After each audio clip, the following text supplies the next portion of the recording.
So we're in real Northern Europe right here, and obviously before it used to be Christianized. Uh,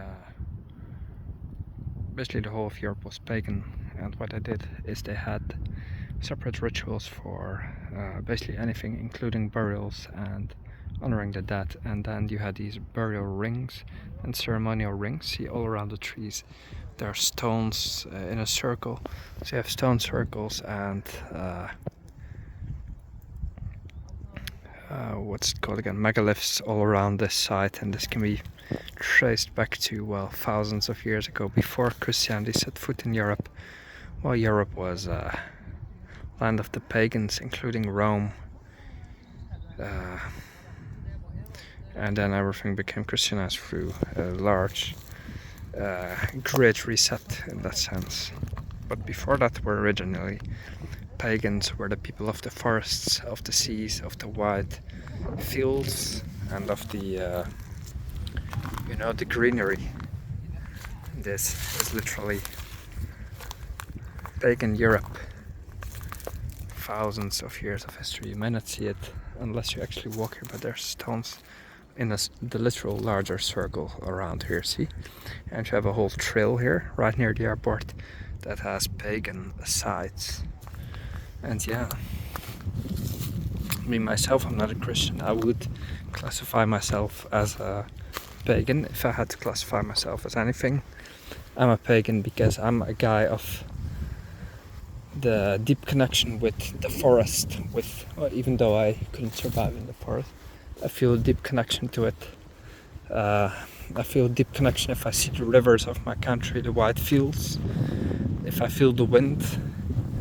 That's my religion, and the church is the forest in that sense. The pagans, they've roamed around these lands for thousands of years.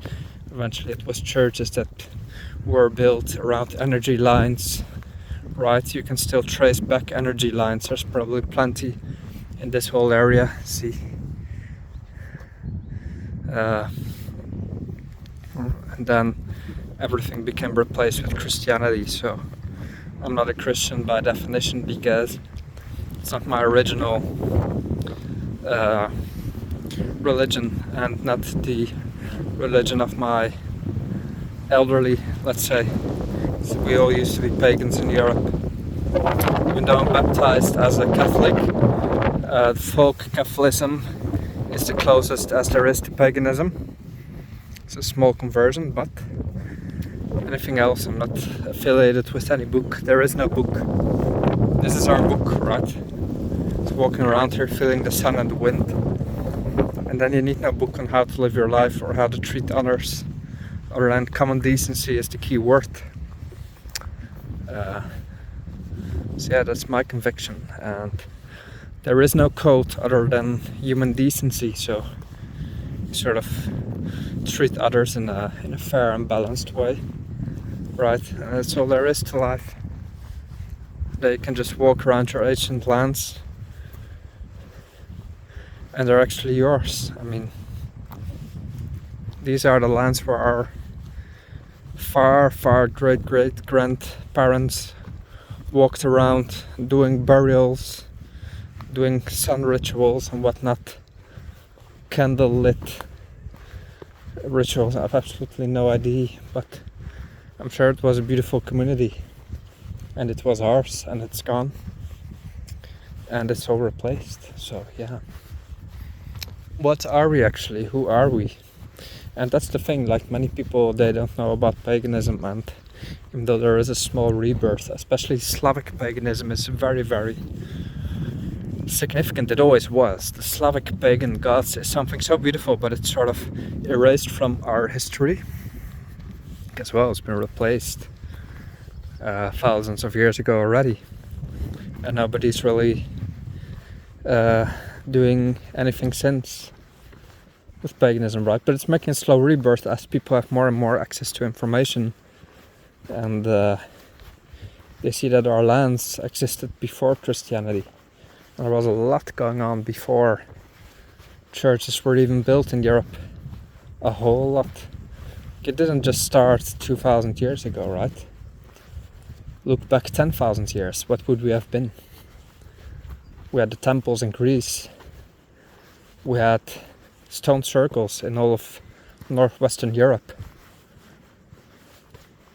We had large trees and the admiring of certain gods in many depictions, which I'm not even aware of. But look up the Slavic gods, they are just very powerful images or reconstructions have been made of how people interpreted these gods, and that's all without a book, without guidance. Just the land and the forest are your guide, and they're my guide as well, because I just start walking around and I'm always pulled back into my sort of ancient land, because my ancient land is the north. I'm from the northwest of Europe, and it's my land where I feel a sort of particular draw to it, even though I'm not living in the Netherlands since a long time. The land has a sort of pull to me, and it traces me back to, like, I just sort of know in which direction to start walking. It's as if these energy lines sort of draw me into a place. So also why I'm often drawn to churches, because the lines are still there, and then I notice then there must be something here or there, places of significance around the edges of the forest. I'm not just making it up, right? Could even be traced back to Vikings, I have no idea, honestly. I'm certainly not the most knowledgeable person about all of these things, but there's a literal trail that I'm actually on, which I didn't know the existence of before. So yeah, you can just deep explore Europe, right? Most people get to the airport in Oslo Torp, they have no idea what's around here. But if you just start walking, you find a whole civilization you could trace back thousands of years to way before Christianity, and all of that still exists, and it never went away. It just was sort of brushed under the carpet, but the traces are still there.